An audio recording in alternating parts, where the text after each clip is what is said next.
Je veux dire également que pour considérer les problèmes de la ville, il faut certes utiliser le maximum de données quantitatives, mais ne pas s'enfermer dans le calcul et dans les chiffres.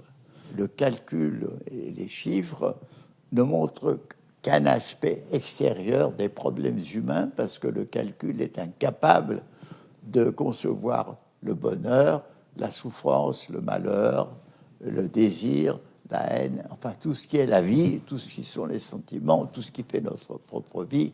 La grande métropole tend à perdre la convivialité, sauf dans certains petits îlots, des petits quartiers, des petits coins, mais tout le reste tend à devenir inhumain, justement. Il n'y a pas de courtoisie, les gens se bousculent. Donc, si vous voulez, il faut lutter contre une inhumanité urbaine, mais il faut comprendre les besoins humains.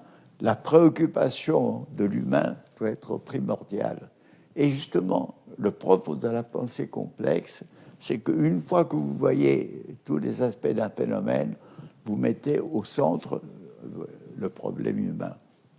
Le problème humain, parce que vous le retrouvez partout, dans la société, dans la ville, dans le travail, partout.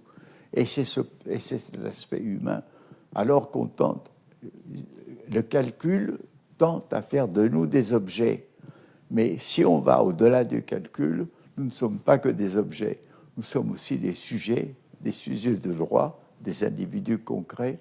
Et je pense qu'il faut tenir compte de ceci.